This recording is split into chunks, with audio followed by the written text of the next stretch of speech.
오늘의 전국을 키워드로 짚어보겠습니다. 네, 오늘은 김병민 국민의힘 비상대책위원 그리고 최진봉 성공회대 교수 두 분 나오셨습니다. 어서 오세요. 안녕하십니까? 안녕하세요.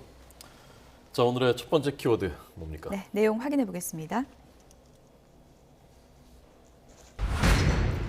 김용부 원장의 개인 비리일 수도 있다. 친명계 좌장으로 불리는 민주당 정성우 의원의 발언인데요. 먼저 어떤 내용인지 듣고 오겠습니다.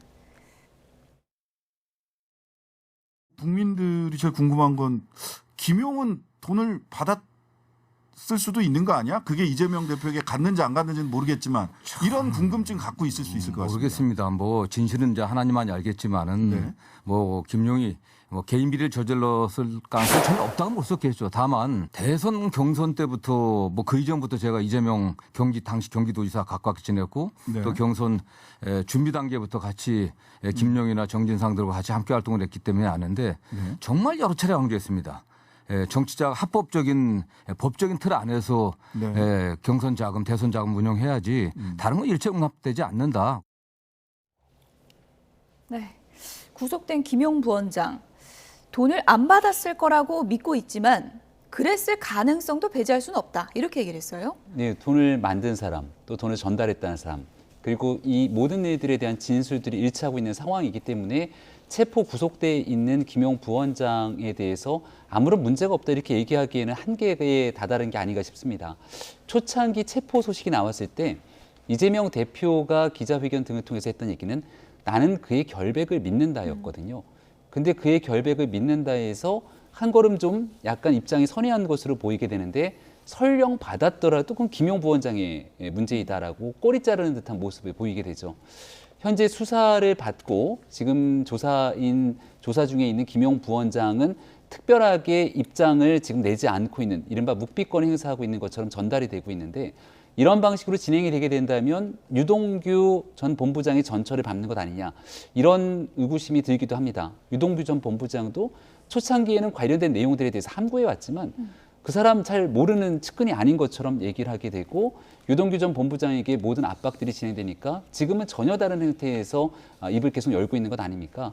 과연 김용 부원장이 이 같은 뉴스들을 보게 된다면 지금 현재 본인에게 제기되고 있는 많은 내용들에 대해서 끝까지 침묵을 지키게 될 것인지 아니면 돈을 진짜 받은 것에 대한 내용들을 넘어서서 실질적인 또 다른 뭔가의 증언들이 쏟아내게 될 것인지 초미의 관심사로 어쨌거나 이재명 대표의 측근의 발언을 통해서 상황이 좀 요동치는 게 아닌가 이렇게 생각합니다. 네.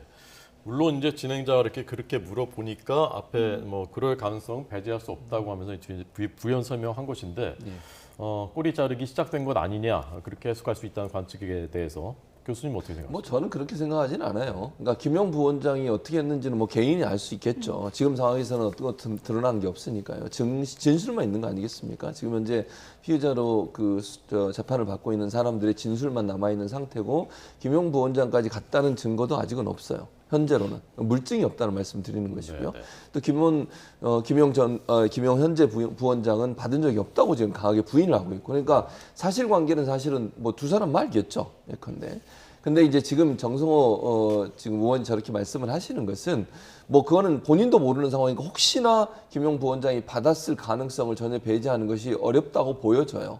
그러니까 혹시나 그게 사실로 나왔을 경우에는 그럼 그것까지 부인하는 거는 논란이 있을 수 있을 거니까 그건 모르는 상태에서 그럴 가능성이 전혀 없다고 배제할 수 없는 상황이고, 다만 그럼에도 불구하고 그런 일이 있다고 하더라도 그것은 이재명 대표와는 관계없는 문제이고, 특히 대선 자금 문제는 본인이 총괄해서 했는데 전혀 거기에는 연관이 없는 문제이기 때문에 그걸 연결지는 것 자체가 문제다라고 지적하는 것 같아요. 그러니까 김용 현재 부원장이 김용 부원장이 돈을 받지 않았다고 주장한 건 현재도 유용한 것이고요. 또 정성 의원 같은 그걸 본인이 알 수가 없는 거잖아요. 만약 지금 세 사람이 얘기하는 것처럼 김용 부원장한테 돈을 줬다고 하면 그거는 지금 본인이 확인할 수 있는 상황은 아니에요. 그래서 아마 그런 말을 하신 것 같은데, 그렇다고 해서 이것이 꼬리 자르기를 한다 이렇게 단정적으로 얘기할 수 있는 상황은 아니라고 봅니다. 이재명 대표 측에서는 계속 강조하는 게 지금 뭐 관련자들 진술만 있지 증거가 없지 않냐, 확증된 사실은 없다, 이 점을 이제 강조하고 있다는 점을 말씀을 드리고요. 그런데 돈을 만들었다는 나무, 그리고 전달자, 그리고 유동규 모두 이제 진술이 좀 일치하고 있는 점이 있고, 그 중간에 있는 정민영 변호사가 유원홀딩스 사무실에서 유동규와 김용을 봤다. 이런 진술을 했다고도 전해지고 있죠. 네, 만나는 걸 봤다고 대신 돈을 전달하는 걸 봤다는 내용은 아니겠죠. 예. 그러니까 만남이 있었던 내용들, 그 뭐 CCTV라든지 여러 가지 정황들이 있기 때문에 아마도 돈을 건넸던 상황들과 그리고 그들 간의 만남에 대해서 신빙성 있게 입증하게 되는 상황이 아닐까 싶은데요. 뭐 돈을 건네고 주고받았던 내용들에 대해서는 증언들이 있는 것이기 때문에 그 내용에 대한 결정적인 뭐 화면이나 이런 CCTV의 자료들을 확보하기는 쉽지 그게 않겠습니다만. 이제 검찰의 몫이겠죠. 그럼요. 예. 하지만 돈을 만들려고 지시했던 사람이 있고 돈을 실제로 만들었던 사람이 있고 이를 건넸던 사람 모두의 증언들이 일치하고 있는 만큼 김용 부원장이 끝까지 나는 받은 일이 없다. 이렇게까지 얘기하기에는 그럼 그 자리에 가서 어쨌거나 만났던 과거의 여러 가지 상황들이 있을 텐데 여기에 대한 합리적이고 검찰을 설득할 만한 내용들에 대한 진술을 쏟아내야 되겠습니다만 지금까지 보도돼 있는 내용들에 따르면 적극적으로 본인이 돈을 받은 적이 없다고 소명하는 과정들은 없는 것으로 보이게 됩니다. 예. 실제로 만약 기소가 되게 된다면 그 이후 재판을 통해서 다투게 될 텐데 본인에게 제기되고 있는 많은 일들을 입을 다문다고 해결될 일들은 아닐 것이거든요. 사건의 진실을 좀 밝히기 위한 노력이 필요하고요. 이재명 대표가 과거에 청렴 천국, 부패 지옥을 얘기했던 인사지 않습니까? 지금 나오고 있는 주변의 인물들을 보게 되면 부패 지옥, 청렴 천국과는 상당히 거리가 먼 내용들이어서 상황에 대해서 조금 더 적극적인 소명이 필요하다고 생각합니다. 네. 지금 김용 부원장은 중체화대한 대선 국면에 돈을 받았다는 게 말이 되느냐라는 입장이라고 하는데 이 전달책의 메모, 이모 씨 메모에서 이제 액수가 틀렸다는 걸 유동규, 남욱, 정인용 세 사람이 다 똑같이 이게 틀렸다라고 정정을 똑같이 했다면서요. 그렇죠. 이런 정황이 이제 좀 의심스럽게 느껴지는 거거든요. 그러니까 예를 들어서 금액을 똑같이 바꿨다고 하는 것 자체가 의심을 받을 수 있는 부분이냐? 저는 개인적으로 그렇게 생각하지 않는데요. 이유는 뭐냐면 지금 이 이모 씨라는 메모도 돈이 어디까지 흘러간 것만 적어져 있냐면 지금은 유동규 씨한테 간 것까지만 메모가 돼 있는 거예요. 네. 그 메모 내용에 유동규 씨에서 김용 부원장까지 갔던 메모는 없어요. 현재는. 그러니까 네. 금액 자체가 얼마이고 그 금액이 유동규 씨한테까지 넘어간 것, 특히 이제 유원홀딩스라고 하는 곳에 넘어간 것까지만 기록이 남아 있는 것이지 거기서 김용 부원장한테 갔다는 메모는 없어요 현재는. 그러니까 이제 추측한데 이 다른 사람들 남욱 변호사하고 제가 뭐 이제 언론에 보도된 걸 따르면 남욱 변호사하고 그다음에 그 유동규 씨가 이게 이 돈을 유동규 씨한테 건네서 유동규 씨를 통해서 김용 부원장한테 갔다라고 진술을 하고 있는 것이지 메모 자체는 거기에는 없어요 현재는. 그러니까 이 부분을 과연 김용 부원장은 지금 안 받았다고 계속 주장을 하고 있고 또 이분들은 줬다고 주장을 하고 있고 또 배달 사고가 얼마가 났니 안 났니 이런 얘기도 있고 이런 상황이다 보니까 이거는 검찰이 증거를 가지고서 확인을 해야 한다고 저는 봅니다. 메모 그거 하나가 김용 부원장까지 갔다고 모든 걸 확인할 수 있는 현재 상황으로 물증은 될 수는 없어요. 아까 말씀드린 것처럼 유동규한테까지 전달된 것까지는 거기에 메모에 나오지만 그 메모가 김용까지 갔다라고는 메모가 아니거든요. 예. 그래서 이 부분에 대한 증거도 검찰이 빨리 찾아내야 된다. 오늘 검찰은 그렇게 보고 지금 수사를 하고 있는 것 같고요. 그래서 이 수사 과정에서 어떤 증거가 나오느냐에 따라서 앞으로의 여러 가지 상황, 수사의 상황이 변화될 수 있다 이렇게 봅니다. 네. 앞서도 저희가 취재기자한글에서 전해드렸지만 김용 부원장이 강도 높은 조사를 받고 있지만 구체적인 진술은 하고 있지 않다. 지금 그렇게 전해지고 있고요. 김용 부원장보다도 이재명 대표와 더 가깝다. 이렇게 알려진 정진상 실장 같은 경우에는 지금 여러 가지 혐의로 검찰 수사망이 좁혀지고 있는데 출국 금지도 된 상황이잖아요. 성남FC 관련해서 출국 예. 금지 조치가 돼 있는 상태이기 때문에 단순히 성남FC 문제뿐 아니라 이재명 대표의 거의 모든 행보에는 정진상 실장이 빠지지가 않죠. 가장 최측근으로 불리는 인물이기도 하고요. 또 지난 대장동 문제 때문에 유동규 전 본부장의 압수수색이 들어오기 직전 통화를 했던 문제 때문에 핵심적인 인사에 대한 수사가 진행되려면 왜 정진상 실장을 소환 조사하지 않는가 이런 얘기들이 수차례 나왔던 적도 있습니다. 하지만 지난 문재인 정부 시절의 수사가 턱없이 부족했던 것 아니냐 이런 얘기들이 지금 있게 되는 유동규 전 본부장의 여러 얘기를 통해서 하나둘씩 나오게 되는데요. 일단 성남FC 문제 때문에라도 추가적인 내용에서 지금 있게 되는 김용 부원장처럼 뭔가 강제 수사가 진행되게 된다면 정진상 실장은 과연 어느 정도 수준까지 관련된 내용들을 알고 있는 것인지 고민될 수밖에 없을 것이고 지금 김용 부원장에게 제기되고 있는 내용들은 정치 자금 아니겠습니까? 예. 현재까지는 김용 부원장에게까지 전달됐다는 주장들은 나오는데 그 다음 그 내용들 돈들이 어떻게 쓰였는지는 아직 아무도 모르는 상황인데 유동규 전 본부장의 인터뷰 내용을 보면 본인이 여러 얘기를 하게 됐던 심경부 연화의 배경에 대해서 대한민국 검찰이 생각보다 수사를 잘하더라. 많은 내용들을 확보해 놨더라라고 얘기를 합니다. 유동규 본부장이 얘기를 해서 나는 전달했다고 하는데 지금 민주당의 많은 사람들은 유동규의 말 말고 무슨 물증이냐 이렇게 얘기를 하고 있거든요. 그러한 내용들에 대한 핵심적인 물증이 없었으면 유동규 전 본부장이 이렇게 심경 변화가 없을 수도 있겠구나라는 생각이 들게 되는데 결과적으로 검찰이 피의사실 공표 때문에 아직 얘기하지 않고 있는 많은 내용들 실질적인 수사의 성과 물증들을 확보하고 있는 것이 아닌가 이렇게 조심스럽게 추정이 됩니다. 언론에 보도되는 것도 정진상 실장 같은 경우는 저 사진 한 장이잖아요. 네. 예. 실물을 본 사람이 많이 없다 뭐 이런 얘기도 있던데요. 뭐 그런 얘기가 있더라고요. 그러니까 아마 이제 정진상 실장은 사실은 그 이재명 대표와 가까운 거 분명히 맞고요. 오랫동안 함께했던 것도 맞아요. 변호사 시절부터 같이 일을 했으니까요. 그러나 이제 겉으로 드러나면서 여러 가지 활동을 하는 그런 스타일은 아닌 걸로 저는 개인적으로 알고 있습니다. 교수님은 보신 적 있어요? 저는 개인적으로 만난 적은 없어요. 그러니까 아마 이재명 대표와 정진상 실장이 가까웠다고 하는 건 모두 다 아는 사실이고, 다만 정진상 실장이 그러면 막 구체적으로 어떤 직책을 맡아가지고 앞에 나서서 적극적으로 일하는 스타일은 아닌 것 같아요. 그러니까 김용 그 부원장 같은 경우 좀 그런 스타일. 왜냐하면 성남시 의원도 했고 대변인도 했잖아요. 네. 경기도에서. 그래서 약간 이제 두 분의 스타일의 차이라고 저는 보고요. 뭐 일반적으로 알려지기는 정진상 실장이 조용한 성격이고 그렇게 막 나서서 무슨 일을 하는 그런 스타일은 아닌 것 같아요. 다만 이재명 대표와 가까운 사이이고 또 이재명 대표의 일에 많은 부분 협력하면서 함께 일을 했던 것은 분명한 사실이다 이렇게 볼 수 있습니다. 네. 지금 저 사진보다 살이 많이 빠져 있고 또 마스크를 써서 지금 회의 참석하는데도 기자들이 못 알아보고 있더라. 뭐 그런 기사도 오늘 한 조간신문에 나왔습니다.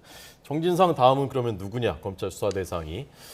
이런 가운데 그 진성준 민주당 원내 수석부대표가 이재명 대표를 만약에 체포하거나 구속하려고 하면은 국회 동의를 받아야 한다. 이런 말을 했더군요. 네, 너무 나간 얘기를 진성준 의원이 꺼낸 게 아닌가. 민주당은 지금 이 모든 걸 정치 탄압으로 끌고 들어가고 있지 않습니까?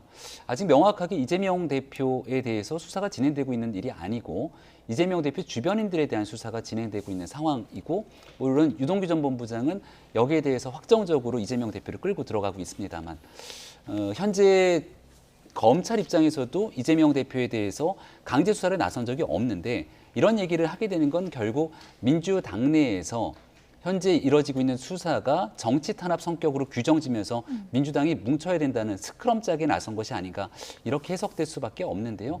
굳이 이렇게 얘기할 필요가 과연 있겠는가 하는 생각과 함께 진성준 의원의 발언처럼 보게 된다면 만약 아주 명확한 물증이 나오고 국민들 누가 보더라도 합리적으로 이재명 대표가 유동규 전 본부장의 증언처럼 문제가 심각할 것처럼 보여지는데 검찰이 강제적으로 구속하거나 할 수 없다는 것을 선전포고한 것이나 다름없거든요. 그러니까 지난번 보궐선거에서 이재명 대표가 출마했을 때 이거 방탄 출마 아니냐. 그리고 대표가 되는 것도 방탄을 몇 겹을 입은 것 아니냐라고 세간의 비판이 있었던 것을 진성준 의원이 오히려 입증이라도 하듯 얘기하는 게 아닌가 싶어서 본인들이 하고자 하는 내용의 의도는 알겠습니다만 예. 국민들 보시기에 썩 적절하다 이렇게 평가받기는 어려울 것 같습니다. 이재명 대표까지 과연 검찰의 칼날이 올 것인지 지금 그 부분이 이제 초미의 관심사인데, 그래서 이제 기추가 쏠리는 게 김용 부원장의 입, 정진상 실장의 입 아니겠습니까? 근데 유동규와는 달리 이 사람들은 뭐 등을 돌릴 사람이 아니다. 이렇게 또 보는 관측도 많던데 어떻게 보십니까? 그러니까 전제를 이제 이렇게 하고 얘기를 해야 될 것 같아요. 이게 뭐 예를 들어서 본인들이 뭐 뇌물을 받거나 아니면 본인들이 무슨 뭐 그 정치자금을 받았는데 그거를 얘기 안 할 거냐 이런 문제의 차원으로 얘기한다면 저는 그거는 사실의 문제라고 생각해요. 그러니까 왜냐하면 제가 여기서 이렇게 얘기하면 마치 돈을 받았는데도 불구하고 의리를 지켜서 얘기 안 한다 이렇게 이해가 되면 안 되기 때문에 제가 말씀을 드리는 겁니다.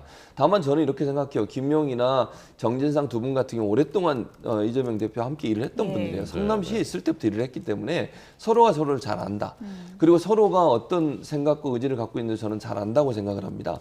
이재명 대표가 아까 그 정성호 의원의 우리가 발언도 들었습니다만 대선 과정에서 절대로 불법적인 어떤 그 자금을 받으면 안 된다고 얘기를 여러 번 했기 때문에 예. 그런 부분에서 명확하게 했을 거라고 생각해요. 그리고 이재명 대표가 성남시장이나 경기도지사를 하면서도 계속 여러 가지 수사도 받고 재판도 받고 이런 과정이 있었기 때문에 그런 부분에 상당히 민감하게 반응했을 가능성이 저는 있다고 봐요. 그렇기 때문에 김용이든 정진상 이 두 분 같은 경우도 그런 행동을 하지 않았을 거라고 저는 개인적으로 생각을 하고, 동지적 차원에 있다고 하면 세 사람은 결국은 모든 내용을 공유했을 가능성이 저는 있다고 보거든요. 그렇기 때문에 지금 현재 뭐 등을 돌릴 거냐 안 돌릴 거냐의 문제가 마치 그분이 돈을 받았음에도 불구하고 꼬리 자르기라고 해서 등을 안 돌린다 이렇게 얘기할 수 있는 상황은 저는 아니라고 보고, 그러나 세 사람은 어쨌든 이 대선 과정에서 함께하면서 또 오랫동안 함께하면서 서로에게 의지하는 의지적 관계다 이렇게는 말씀드릴 수 있을 것 같습니다. 네.